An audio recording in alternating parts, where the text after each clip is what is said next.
हमारी जो है एक ऐसी धरोहर है कि खाली मातृत्व नहीं है, नारी पूरे संसार का उद्गम है। भगवान शिव ने भी अर्धनारी स्वरूप इसीलिए रखा रखा आदि नारी आधा यार बराबरी का हिस्सा लो भाई। मैं आधे हिस्से में पार्वती है, आधे हिस्से में हूँ, आधे में शक्ति है, आधे में शिव है। तब उन्होंने अर्धनारी स्वरूप भी धारण किया था। हम लोग समझते नहीं इस बात को, क्या ऐसे कैसे हो जाएगा, एक आदमी दो कैसे जेंडर हो जाएंगे। वो एक शिक्षा के लिए था, समाज को सिखाने के लिए था कि नर और नारी बराबर हैं, इक्वल है, उनका सम्मान करो। और वैसे तो खैर नारी के बारे में क्या बोलूँ मैं, कल मैंने से डिस्कस हो रही थी, शायद 1.5 घंटा निकल गया बात करते करते। तो नारी अब धर्म है, मंदिर जाते हैं, पूजा करते हैं, घर में माँ ऐसी पड़ी है, बेटी है उसको प्रताड़ना देते हैं, बहू है जिसको ब्याह के लाए शादी घर में दूसरी गाई उसको प्रताड़ित करते हैं। तो नारी धर्म भी है, नारी कर्म भी है, नारी भक्ति का चरम भी है। नारी के बिना भक्ति प्राप्त कर ही नहीं सकते। तुलसीदास जी को देखो, इतने बड़े कवि कालिदास जी को देखो, जो भी चरम सीमा पर गया है वो नारी के ही स्वभाव से, नारी के ही संगत से, नारी की शिक्षा से चरम सीमा पर पहुंचा है। नारी हर घर, नारी ही उल्लास। इसी के साथ जय हिंद, जय भारत, जय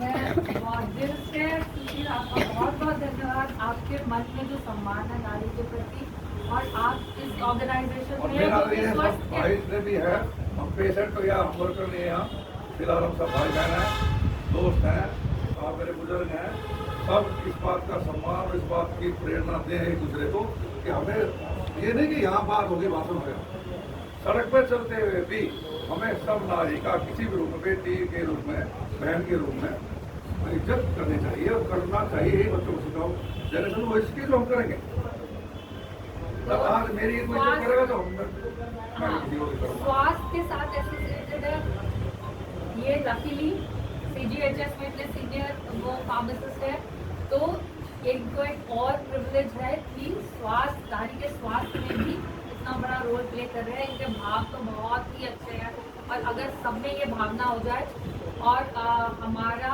CGHS जो है ऑर्गेनाइजेशन प्रोएक्टिव है, हम चाहते हैं कि हमारी महिला, नारी तो उद्यम है, शब्द नहीं है, नारी उद्यम है, हमारी नारी भाव है, नारी का तो क्या क्या और इन सब प्रभावित होकर मेरे को भी एक बात याद आ गई। तो जो हमारे वेदों में कहा गया है कि ध्यान से सुनिएगा, हाँ, तो ये सुनकर आपको नारी का ध्यान आएगा।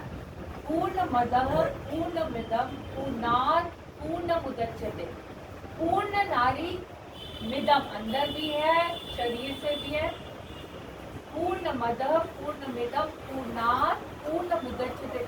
पूर्ण ही नारी से उपजित होता है। आप ये सोचते हैं कि एक नारी एक जब छोटे बच्चे को जन्म देती है, वो बच्चा कितना ही पूर्ण है, कितना ही पूर्ण है। ये शक्ति, ये वरदान, ये आशीर्वाद नारी को दिया। पीड़ा के बाद जो उत्सव देती है हमें वो नारी है। हाँ, और परसों पीड़ा के बाद तो बेटा हुआ बेटी हुआ, लेकिन उसने तो परसों पीड़ा से ही है वो नारी पूर्ण होते हुए पूर्ण को उदय करा। और कहते हैं कि पूर्णात् पूर्णमुदच्यते, पूर्णस्य पूर्णमादाय पूर्णमेव अवशिष्यते। मैं तो ये कहती हूँ कि जब पूर्ण से पूर्ण अलग होता है तब भी पूर्ण रहता है, ये कहना है ये मंत्र। तो एक उसको आप उस तरह से ले सकते हो कि जब चला जाता है ये, तो जो आत्मा है वो भी पूर्ण है। दूसरा, अगर नारी के पर्सपेक्टिव से, दृष्टिकोण से देखा जाए, तो वो सब कुछ करती है अपने बच्चों के लिए। फिर बोलती है अब तुम पूर्ण हो, अब तुम इस दुनिया को पूर्ण करो। तो यशोदा ने, धन्यवाद आपका बहुत बहुत, जल्दी जल्दी में बुलाया हो आप सबको तो मानते हैं, ठीक है। चलिए, thank you so much. Now we will start our work again, okay, ठीक है, थैंक यू सो मच।